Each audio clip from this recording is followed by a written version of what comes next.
అండి అందరికీ. చూసారు కదండీ! ఇవాళ నేను ఆలు, అలాగే పచ్చి బఠానీ వేసి కూర చేస్తున్నానండి. ఇందులో కావాలంటే మీరు వంకాయలు, మునక్కాయలు, కోడిగుడ్లు కూడా వేసుకోవచ్చు. చాలా బాగుంటుంది ఈ కర్రీ అయితే.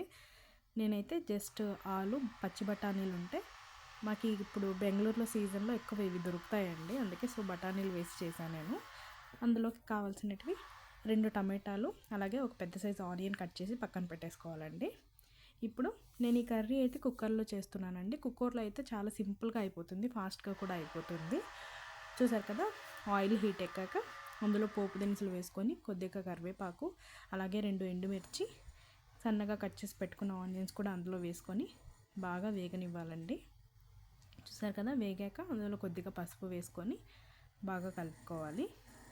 ఇప్పుడు అప్పుడే గ్రైండ్ చేసి పెట్టుకున్న అల్లం పేస్ట్ కూడా వేసుకొని పచ్చివాసన పోయేంత వరకు బాగా వేగనివ్వాలండి. చాలా చాలా సింపుల్గా అయిపోతుందండి ఈ కర్రీ మాత్రము. ఇప్పుడు సన్నగా కట్ చేసి పెట్టుకున్న టొమాటోస్ని కూడా అందులో వేసుకొని బాగా మగ్గనివ్వాలి.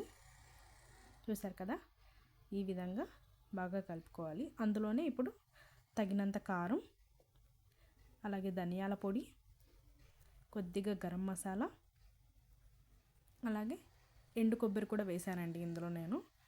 తగినంత ఎండు కొబ్బరి వేసుకొని బాగా మిక్స్ చేసుకోవాలి.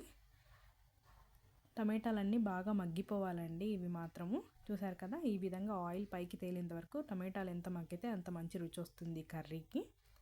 ఇప్పుడు పచ్చి బఠానీలన్నీ అందులో వేసుకొని బాగా కలుపుకోవాలి ఒకసారి.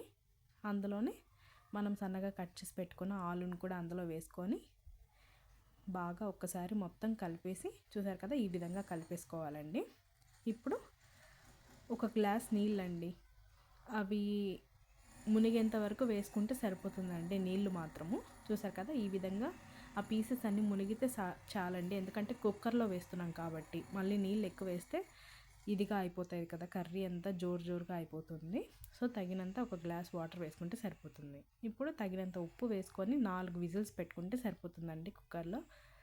చూసారు కదా, కర్రీ రెడీ అయిపోయిందండి. చూసారు కదా ఎంత ఎమ్మీగా వచ్చిందో. కలర్ కూడా చాలా బాగుంది. టేస్ట్ అయితే చాలా చాలా బాగుందండి. వేడి వేడి అన్నంలో కానీ, చపాతీకి కానీ, పూరికి కానీ కాంబినేషన్ చాలా చాలా బాగుంటుందండి. తప్పకుండా ట్రై చేయండి. బ్యాచిలర్స్ కూడా ఈజీగా ట్రై చేయొచ్చండి ఈ కర్రీ మాత్రం. కుక్కర్లో 4 విజిల్స్ పెట్టుకుంటే సరిపోతుంది.